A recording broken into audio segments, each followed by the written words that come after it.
नहीं, सबका सबसे जवाब चाहिए। यहां कोई गूंगा ना रहे, बोलो मंदिर किस लिए आए? मैं भी देख रहा, अभी मुंह नहीं खुल रहा किसी किसी लोगों का। हो सकता है कि भगवान ने पिंच कर दिया हो। मैं भगवान से ये प्रार्थना करता, भगवान मनुष्य गति अगर किसी को तो गूंगा मत बनाना उसको, क्योंकि जो गूंगा होता है वो नियम से बहरा होता है। ये नियम है, एक के साथ एक फ्री। बोलो ना, एक के साथ एक। जो गूंगा होता है वो नियम से बहरा होता है, लेकिन जो बहरा होता है वो गूंगा नहीं होता है। जिनके कान के पर्दे फट गए ना, वो गूंगा नहीं, पर जो गूंगा होता है वो नियम से क्या होता है। ऐसे ही हमें सोचो कि मंदिर में हम किस लिए आए? धर्म करने को आए, पूजा करने को आए। इतनी कसाय, और हम क्या बोलते, कई बार कसाय में क्या बोलते, कषाय में बोलते, आज से मंदिर ही नहीं आऊंगा मैं, अभिषेक में नहीं आऊंगा मैं, पूजन में नहीं आऊंगा, आज जे पड़ी माला ही नहीं फेरूंगा मैं। अब बताइए, माला फेरने में, माला फेर करके क्रोध का त्याग करना चाहिए। क्रोध में हमने धर्म का क्या कर दिया? हमने क्रोध का क्या कर दिया? त्याग कर दिया। मैं तो कहता, मेरा कोई सिंहासन भी उठा ले जाए तो मैं कुछ नहीं बोलूंगा, ले जाओ। मेरा कोई पाटा भी उठा ले जाए, ले जाओ। माला भी उठा ले जाए, ले जाओ। शास्त्र भी कोई उठा के ले जाओ, मैं क्रोध नहीं करूंगा। क्या करना? ले जाइए। कोई शास्त्र ले जाके क्या करेगा बताइए? शास्त्र को ले जाकर के पढ़ेगा, माला को क्या करेगा? फेरेगा। इस सिंहासन को ले जाके क्या करेगा? बैठेगा। क्या करेगा? फिर 2-3 दिन में उसको लगेगा कि अरे यार, महाराज जी का वापस, गरीब का अपने को माल पचेगा नहीं। महाराज जी की माला, कोई ना कोई पूछेगा, मम्मी माला कहां से आई?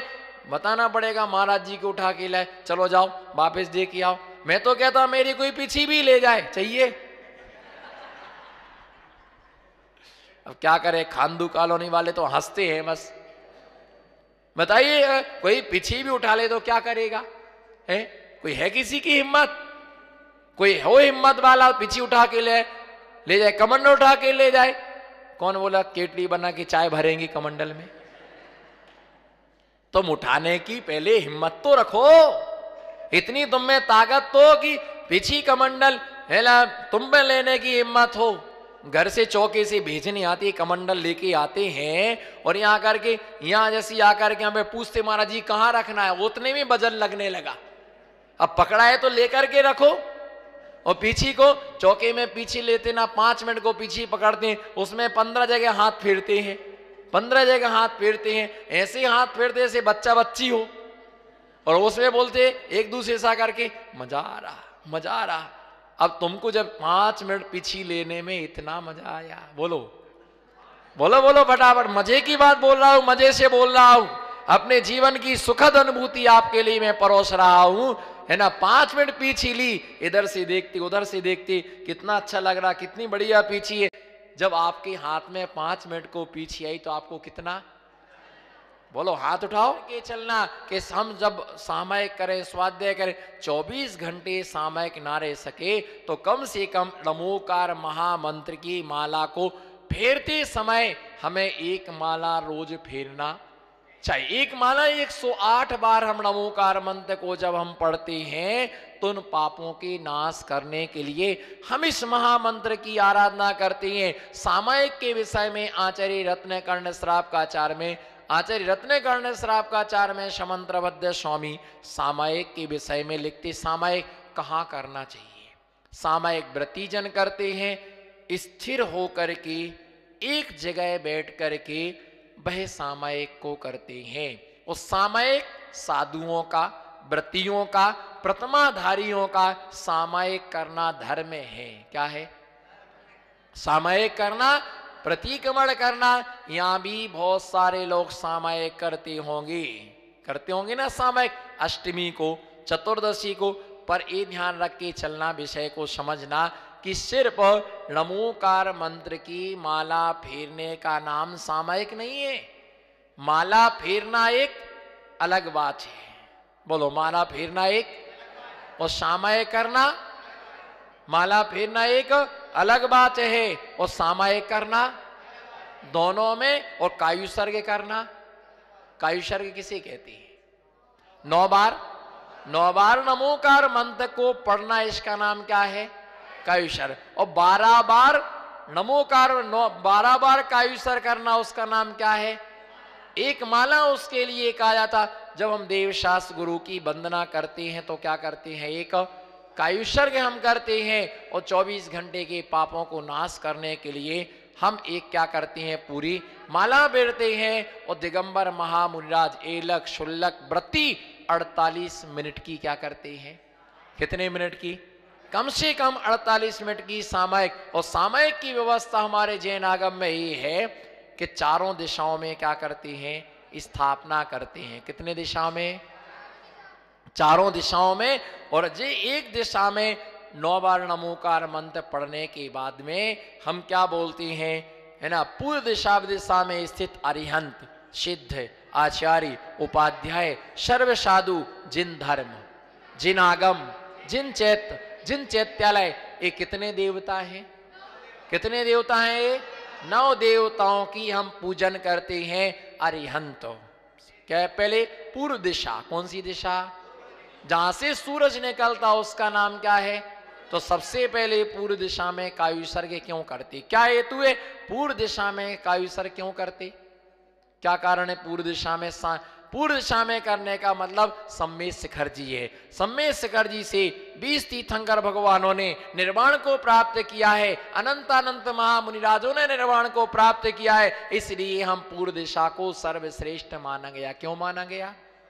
बोलो, आपको ज्ञान हो इस चीज का। पूर्व दिशा को सर्वश्रेष्ठ क्यों माना गया है? सम्मेद शिखर। क्या? बोलो, सम्मेद शिखर सब तीर्थों का वो क्या है? शिखर है। क्योंकि वैसे तो 24 तीर्थंकर भगवान का मोक्ष ही कहां से होता है? सम्मेद शिखर जी से होता है। लेकिन इस बार 4 तीर्थंकर अलग अलग से मोक्ष को प्राप्ति। कौन कौन से? कौन कौन से? बांस पूज्य भगवान कहां से मोक्ष गए? बोलो, चंपापुर से। और महावीर स्वामी पावापुर से। और आदिनाथ भगवान कैलाश पर्वत से। और एक नेमिनाथ भगवान कहां से मोक्ष गए? गिरनार जी से। 4 तीर्थंकर भगवान अलग स्थानों से मोक्ष को गए। बाकी 20 तीर्थंकर भगवान सम्मेद शिखर जी से। 24 तीर्थंकर भगवान का ही मोक्ष सम्मेद शिखर जी से ही होता है। परंतु हुंडा और श्रवणी काल के दोष के कारण से 4 तीर्थंकर भगवान अलग से मोक्ष के लिए प्राप्त हुए। हम इसलिए सबसे पहले पूर्व दिशा की ओर अभिमुख करके कायुसर्ग किया करते हैं। वहां से 20 तीर्थंकर भगवान ने निर्वाण को प्राप्त किया। और एक एक टोक से करोड़ों करोड़ों दिगंबर महामुनिराजनों ने क्या प्राप्त किया है? करोड़ों करोड़ों मुनिराज एक एक टोक से उस स्थान से मोक्ष के लिए प्राप्त हुए। इसलिए हम उनकी क्या करते हैं? वंदना करते हैं। उनके लिए हम नमस्कार करते हैं। ऐसे एक दिशा पूर्व उत्तर पश्चिम दक्षिण 9 देवता कौन कौन से? अरिहंत हैं। बोलो, कौन से? अरिहंत। अरिहंत भगवान कौन है? जिन्होंने 4 घातिया कर्मों को नष्ट कर दिया है। वे क्या कहलाते हैं? जिनकी हम पूजा करते हैं। अरिहंत कर्मों की प्रगति, कर्म की 63 प्रगति नाश, जिन्होंने 63 प्रगतियों को नाश कर दिया है, ऐसी अरिहंत। अरिहंत भगवान का मतलब होता है जिन्होंने 4 घातिया कर्मों को नष्ट कर दिया है।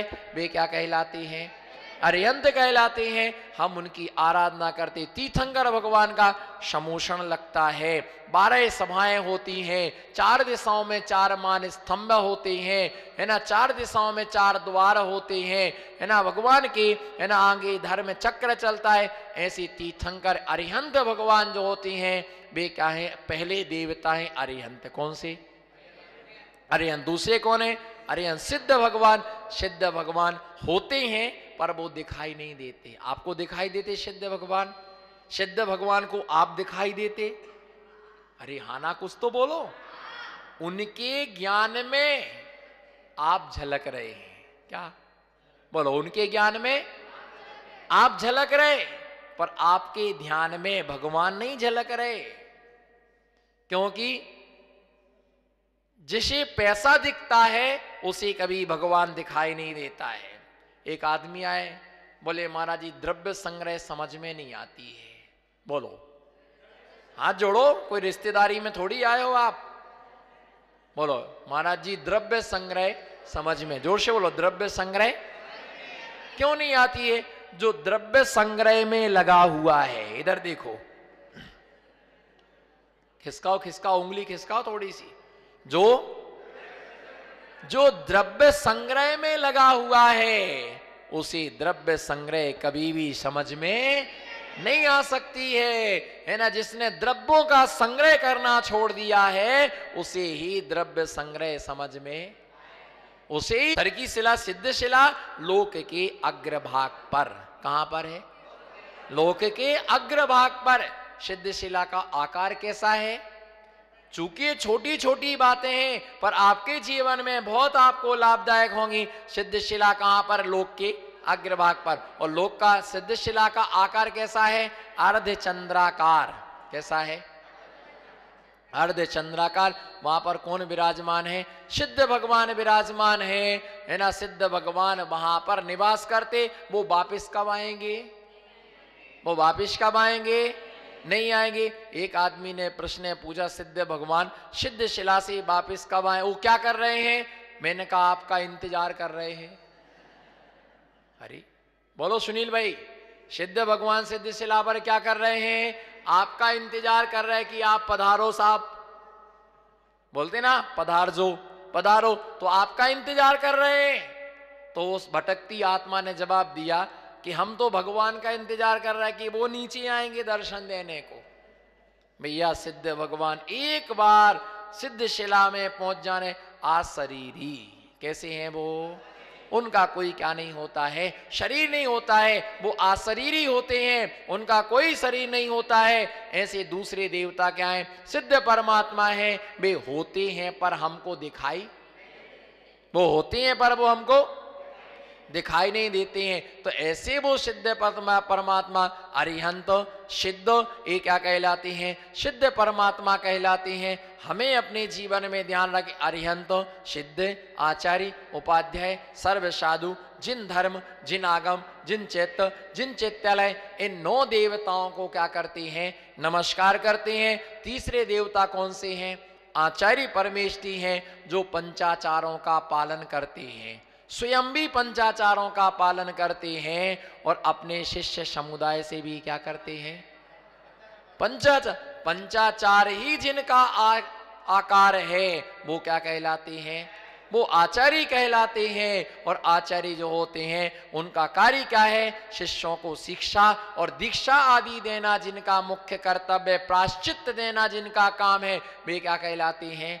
आचार्य परमेष्ठी कहलाते हैं। हम उनकी क्या करते हैं? आराधना करते हैं, हम उनकी है ना पूजा करते हैं, उनकी वंदना करते। अरिहंत सिद्ध और तीसरे क्या हैं? आचार्य। ये 9 देवता, ये 9 देवताओं में आते हैं। 9 देवता पूजन में हम उनकी क्या करते हैं? आराधना करते हैं। तो ऐसी आचार्य परमेष्ठी उपाध्याय परमेष्ठी का मतलब होता है कि जो स्वयं पढ़ते हैं और दूसरों को क्या करते हैं? पढ़ाते। भी क्या कहलाते हैं? उपाध्याय। सर्व साधु जो मौन रहते हैं, जो क्या कहलाते? जो क्या मौन रहते हैं, ज्ञान ध्यान और तप में जो लीन रहते हैं, वो क्या कहलाते हैं? साधु परमेष्ठी कहलाते हैं। ऐसे इन 9 देवताओं पंच परमेष्ठियों का व्याख्यान हमें समझना। हम 9 देवताओं की आराधना करके फिर चारों दिशाओं में स्थापना करके हम क्या करते हैं? सामय करते हैं। शेष जो देवता हैं उन देवताओं के विषय में, यानी जिन धर्म जिन आगम जिन चैत्य जिन चैत्यालय, ये 9 देवता हैं, इन शेष देवताओं के विषय में हम आपको आने वाले समय में हम बताएंगे, है ना, कि कैसे कैसे वो 9 देवता होते, हम कैसे कैसे उनकी आराधना करते, कैसे कैसे पुण्य हम संचय करते। बिना 9 देवताओं की आराधना के बिना हमारा कोई भी धर्म शुरू नहीं हो सकता है। बोलो छिल्ले छिल्ले बोलो। बिना 9 देवताओं को नमस्कार किए बिना हमारे धर्म की शुरुआत, और इनके बिना हमारी गति भी क्या नहीं हो सकती है। बोलो, इन 9 देवताओं के बिना न गति सुधर सकती है न मति सुधर सकती। इसलिए गति और मति, कौन बोला? श्रीमती, आपने बोला जयंती लाल जी। नौ देवताओं के बिना, बस बोलो एक बार लास्ट हंस के कस के बोल दो, मैं प्रवचन खत्म कर दूंगा। बोलो, नौ देवताओं के बिना ना गति सुधर सकती है, ना मति सुधर सकती और ना श्रीमती सुधर सकती। ये चैलेंज है। जब भी तुम, आदमी कहते ना क्या करें, बहुत समझाता हूं मैं अपनी श्रीमती को, पर सुधरने का नाम ही नहीं लेती है। इधर बुलाओ तो बोलो ना, फिर जब इतनी स्थिति विकट है तो क्यों फंसे संसार में। सुनील जी नमो सिद्धाड़म, जब इतनी खराब स्थिति है तो ट्रैफिक में क्यों फंसे हो भैया। इधर से बुलाओ उधर, ये तो 100% है। इस भाव में नहीं, अगले भाव में, अगले में नहीं, अगले भाव में पंच परमेष्ठी भगवान ही शरण है, नौ देवता ही शरण है, जिन धर्म ही शरण है ना। किसी को आज समझ में आ गया, हम कहते मुनि बनने, मुनि तो बनना ही पड़ेगा, पर आपको समझ में नहीं आ रही, हमें इस बात को समझ में आ गया, हम मुनि बन गए। जब तुम्हें समझ में आएगी तब तुम क्या बनोगे, जब तुम मुनि बनोगे, इस भाव में नहीं। क्योंकि मोक्ष का यही मार्ग है, दूसरा कोई शॉर्टकट वाला रास्ता। शिखर जी में तो कहीं से भी चले जाओ, इतना लंबा चक्कर कौन लगाए, यहीं से चढ़ जाओ, ये शॉर्टकट में रास्ता है। पर भैया मोक्ष जाने का शॉर्टकट का कोई रास्ता नहीं है। ना कोई सोचे कि पजामा पहने पहने चले जाएं तो वापिस कर दिया जाएगा।